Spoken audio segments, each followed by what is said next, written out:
आप देख रहे हैं ब्रेकिंग बिहार। कल पप्पू यादव की गिरफ्तारी के समय से ही एक बात सामने आ रही है कि माननीय कोर्ट ने कुछ आदेश दिया है कि इस कोरोना काल में अभी किसी की गिरफ्तारी से बचा जाए।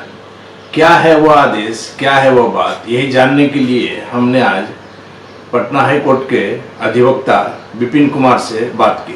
विपिन जी, आपका स्वागत है। बहुत बहुत धन्यवाद। वकील साहब, क्या माननीय सुप्रीम कोर्ट का कोई आदेश आया है इस कोरोना काल में कि आवश्यकता न हो तो अभी किसी की गिरफ्तारी को टाला जाए?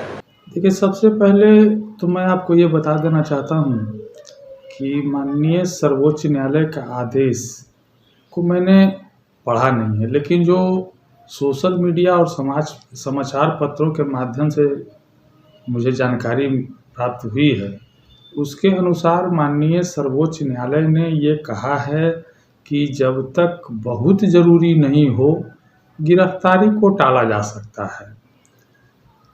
तो अब पप्पू यादव के मामले में गिरफ्तारी इतनी ज़रूरी क्यों थी, ये तो प्रशासन ही बता सकता है कि उनको गिरफ्तार करना इतना आवश्यक क्यों था।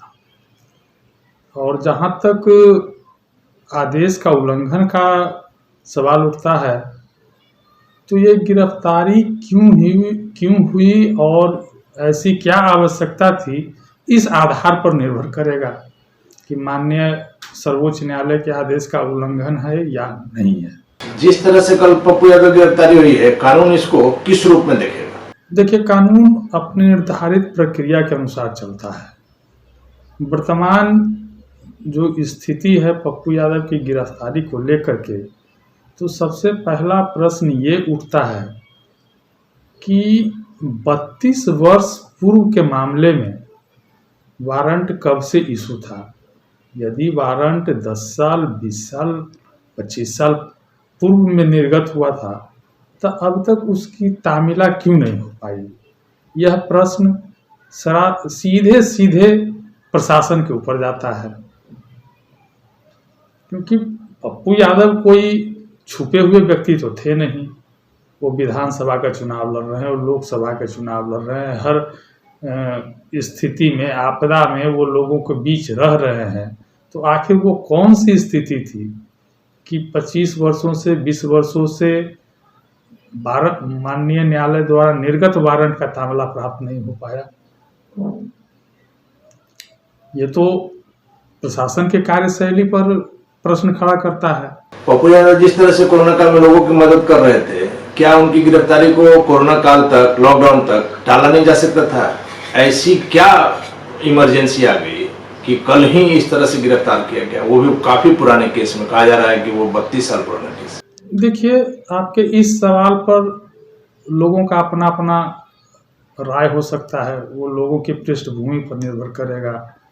किसी राजनीतिक पार्टी से आप पूछेंगे तो वो अपने दल के जो स्टैंड है उस पर जवाब देंगे, लेकिन मेरा यह व्यक्तिगत मानना है कि वर्तमान परिस्थिति में पप्पू यादव की गिरफ्तारी को टाला जा सकता था, क्योंकि जब 32 साल से पूर्व का ये मामला, 32 साल से ये मामला अभी लंबित है, न्यायालय प्रक्रिया बंद, न्यायालय में कोई भी कार्रवाई नहीं हो रही है, कोई न्यायिक कार्रवाई नहीं हो रही है, तो ऐसी अभी कोई परिस्थिति उत्पन्न नहीं हुई थी कि उनकी गिरफ्तारी को बहुत आवश्यक समझा जाए।